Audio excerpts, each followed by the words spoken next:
daawada sokorta waad ka maarmi doontaa insha allahu haddii aad talada aan hadda kuu sheegi doono aad raacdo. inta aanan daawada u guda gelin waxaan rabaa inaan wax yar isla fiirino sokorta iyo waxyaabaha ay u kala baxdo, faham yar inaan ka qaadano. sokorta type 1 iyo type 2 ayaa loo kala qaadaa. waa sokor dadka waaweyn ku dhacda iyo sokor caruurta ku dhacda. caruurta ku dhacda marka lagu leeyahay waxaaba dhacaysa mararka qaar in cunugu sokor ku dhasho haddii waalidkiisu ay sokor qabaan, ama hooyada qabta ama aabaha qaba, ama labadoodiibaaba qabi karaba sokor. sidoo kale waxaa jirta sokor la yidhaahdo gestational diabetes.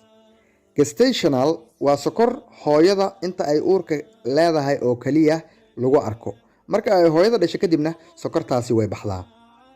haddana waxaa laga yaabaa haddii mar kale hooyada uur qaado in sokortii lagu arko, markay dhashona wax sokor aan haddana lagu arkin marka la cabiro. sidoo kale waxaa jiro diabetic foot ulcer.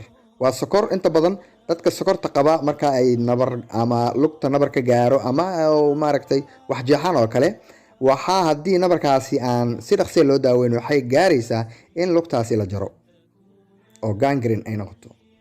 marka intaas aan ka gudubno, marka saacadaha sokorta lagu cabiro waa laba nooc. dadkeena marka qaladaadka inta badan ay sameeyaan waxaysan aqoon badan u lahayn nooca saacadaha iyo mid walba sida ay u shaqayso. saacadaha marka mid waxaa waaye tiro badan ayay kuu soo saaraysaa. tusaale inay ku dhahdo tiro weyn inay kuu soo saarto, inay ku dhahdo 150, 200, 300 ay sokortaadu maraysaa markaas ku cabirto. midna tiro yar ayay kuu soo saaraysaa sida 5.6, 6.7, 7.8, 9.9 wax saas oo kale inay kuu soo saarto.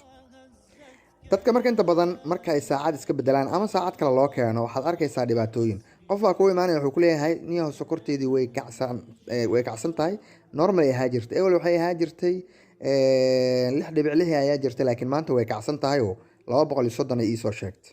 ama wuxuu ku leeyahay waxay iisoo sheegtay maanta 89 ay sheegaysaa sokorteeda, laakiin marka hore waxay ii sheegi jirtay 6.6. sokortaadu waa normal ee saacadii hore oo ahayd aad isticmaali jirtay waxay ahayd saacad tiro yar soo saari jirtay. saacadda hadda aad isticmaalaysana waa saacad tiro weyn soo saarta.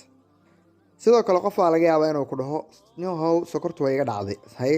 sabab markaa dhacday wuxuu ku leeyahay sokorteeda waxay ahaa jirtay 120, 130 ma dhaafi jirin, maanta laakiin waxayba ii soo saaraysaa 7.1 ayayba ii soo saaraysaa. ama waxay ii soo saaraysaa ku leeyahay 5.9 ay ii soo saartay. marka sokortii iga dhacsan. sokortu kaama dhacsana ee saacaddii tirada weyn kuu soo saari jirtay ayaad iska bedeshay, waxaad qaadatay saacad tiro yar soo saaraysa. sida caadiga marka sokorta marna waa mar aad baahan tahay inaad cabirto oo fasting baa la yihahdaa, marna mar aad wax cunto inaad cabirto, way kala duwan tahay. haddii marka sokortaadu adiga 130 meelahaas aysan ka badnayn, xaalad caadi ah ayaad ku jirtaa. haddii saacadda yar aad haysatana tirada ay kuu soo saarto ayaad ku dhufanaysaa 18.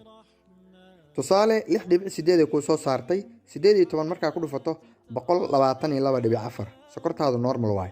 marka 7.2 haddii ay ka badan tahay saacadda yar, haddii ay ka badan tahay 7.2 ay tusaale ay tahay 8.9, 12.1 saas oo kale hadday tahay sokortaadu way kacsantaa. 8.9 oo kale markay kuu soo saarto 18 ku dhufo waxaa kuu soo baxaysa 160 markay kuu soo baxdo marka sokortaadu way kacsantaa, laakiin aad uma kacsana.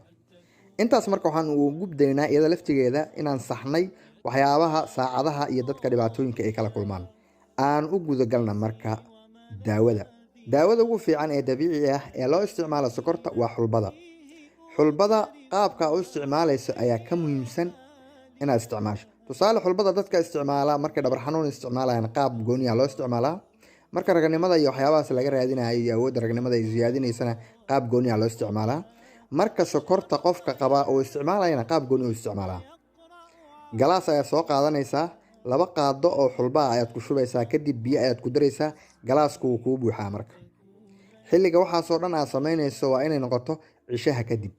galaaska wax fridge gelimaysid, waad daboolaysaa, meesho ayuu maaragta ku yaalayaa ilaa iyo subaxi laga gaaro biyaha meeshaas ayay ku jirayaan.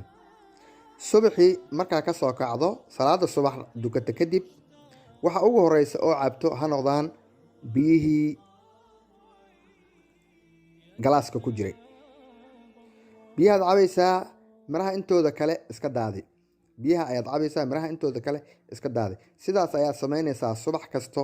sokortaada waa cabiri doontaa insha allah. wixii iskaa bedelana ila soo wadaag. waxaan rajeynayaa muuqaalkan inaad aada uga heshay. la wadaag walaalaha kale, like saar muuqaalka si uu saaxiibo badan u gaaro, dad badan oo sokor qabana uga faa'iidaystaan. haddii aad nagu cusub tahayna subscribe tahay loobin. mowduuca is leedahay waa muhiim in laga soo hadlana qaybta commentiga noogu reeb.